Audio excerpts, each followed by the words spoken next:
All right, guys, good morning. This video hopefully will kind of blow you guys away. It has been shocking me with the data that we've been able to acquire. So really a geek mode for a second. If you know, you know. Yesterday, Claude came, it was a brief window. You guys know Fable 5? Half you, 99% of you are like, what in the world is he talking about? Claude came out with a model called Fable 5. And it was the most advanced model possible. This is what we use for coding. It's what we use for just any AI heavy lifting in the business. Okay, so it came out. It was so powerful that the US government actually shut it down. And then there was a brief window yesterday where I got a notification on my cloud account that said, hey, we're opening it back up for a few hours. So, like a madman, like a scientist in his office, I ended up, excuse me, guys, I ended up going into Cloud and coding an equation for the cryptocurrency markets in the form of a metric that I've never been able to code before. And so I'm actually going to show that to you guys today. We are not, I'm going to make this very clear, guys. We are not going to be releasing this to YouTube. This is like a showcase video, but we're going to be keeping this in the membership at tradeconfident.io. Everything you see today is like probably a one-time premiere, maybe every month, maybe not even that frequency, but we're going to be showing this consistently in our membership. Shameless plug, grab it in the description, 25% off if you guys want to see this data. Here's what my goal was to set out to create. I said, I want to know if price is moving up, are institutions behind that price or are retails behind that price? Because if a price action is moving up and institutions are not behind it and it's just retail FOMO, it's probably not going to last long and the market's going to turn back over. And I wanted to know this on the market moving up and the market moving back down. So that wasn't enough. You have to dig deeper in understanding, this is what I found out, of how do you create an equation to understand what is institutional and what is retail. So I'm going to kind of give away a little bit of the secret sauce here, but it won't, I'll just share this so you guys understand how this is created. Institutions, big money, exchange money, they typically do not go to other exchanges to leverage. I think that's very clear. They're pushing their money into derivatives, ETF forms of Bitcoin and such. When retail traders come into the market, and they're very heavily in the market, we can actually use what we call Bitfinex long and short data accompanied by what we're coding in 10 of the top exchanges for cryptocurrency, their open interest, what's called OI.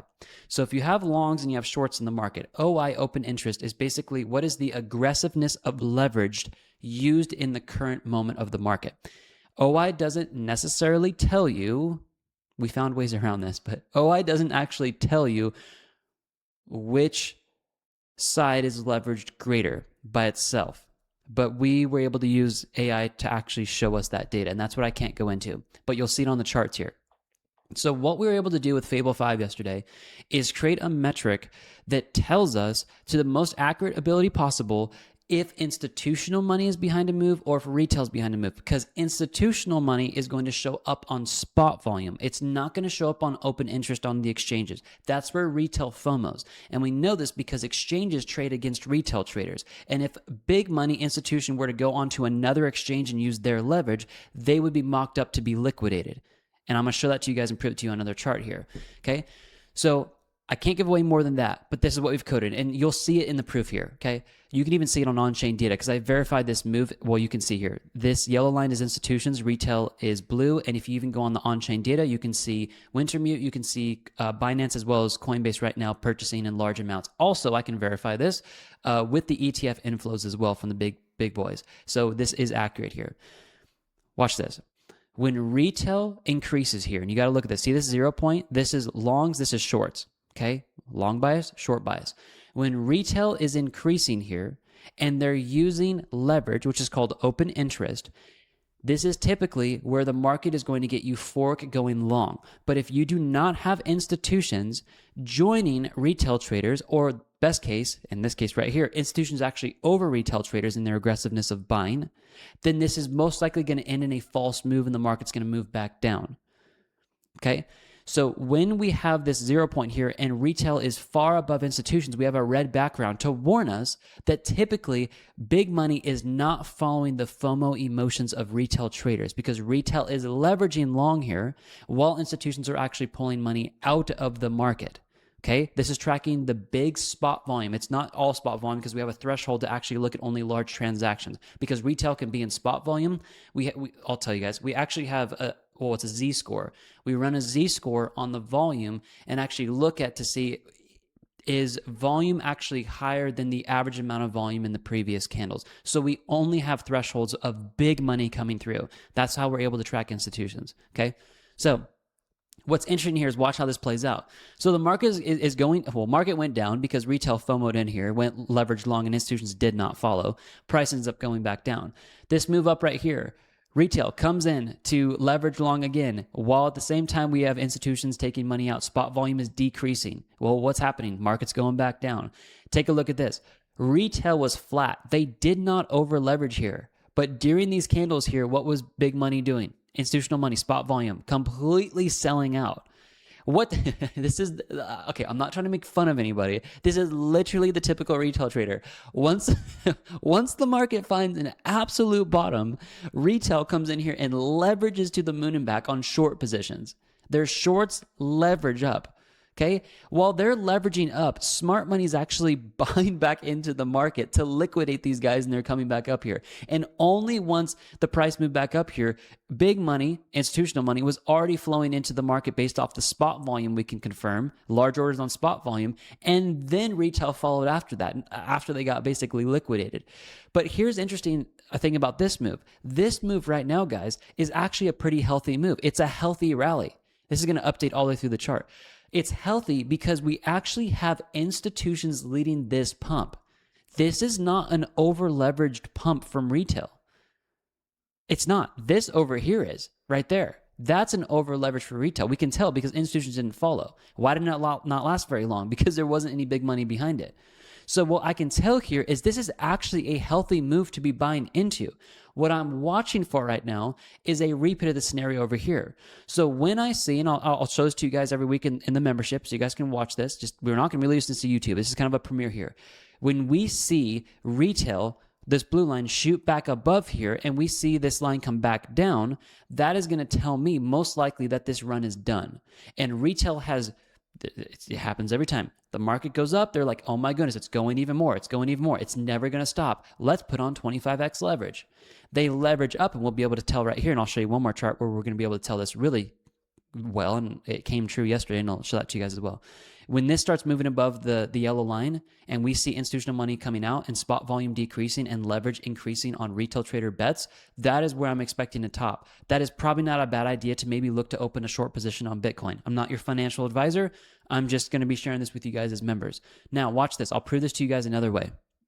So we ended up coding this metric, and I know you guys can't see all of it, but we took the top 10 exchanges, and it's very hard to see. It's very faint, but it actually says 10 exchanges right here.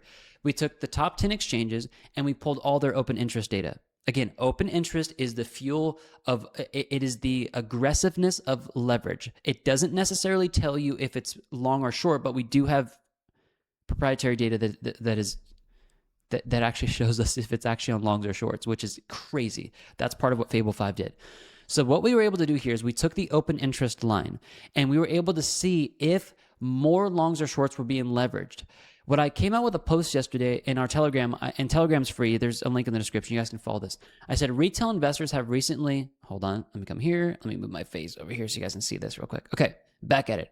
Retail investors have recently leveraged long positions on Bitcoin's 2-hour chart, driven by fear of missing out, utilizing significant leverage. We saw this back over here with this green background right there, okay? This behavior typically indicates that the current rally is nearing its peak and a pullback liquidation event is close. That's exactly what we saw here, the move back down. The moment we saw open interest increase, we knew, based off the data that we're running, we could actually see that longs are increasing as well. And when you put those together, you can actually mock up to see where liquidation events can be, okay? This is on a very, I very rarely like going to the 2-hour time frame, but I wanted to do this just to prove a point, okay? So I'm going to actually take us to one more chart here. You got to understand something. You're going to be like, well, why does the 2-hour not look like this other chart? It's because we're working on 2 different time frames. So follow me as I show this to you guys. I'm going to try to drive a point home here. We're moving to a different time frame. Remember, different structures, Different moves, larger moves, shorter moves. Different time frames are going to look different. The whole market can't look the same on each time frame.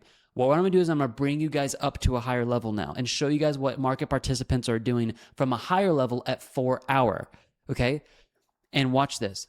There's been a theory I've had for years that the exchanges and the price action of Bitcoin moves based off the liquidation availability for exchanges, meaning that when people are over leveraging long in the market, this is where institutional and exchange money is trying to drop the price so they can liquidate people. So the exchanges are actually giving out the leverage, 25, 50, 100x. Okay, they're anteing up their money to say, retail trader, go ahead and leverage into the market.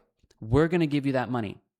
Okay, well, it's really important that that exchange doesn't have the price go up when everybody's leveraging long, because they're going to lose on that money because they just given it free away to everybody.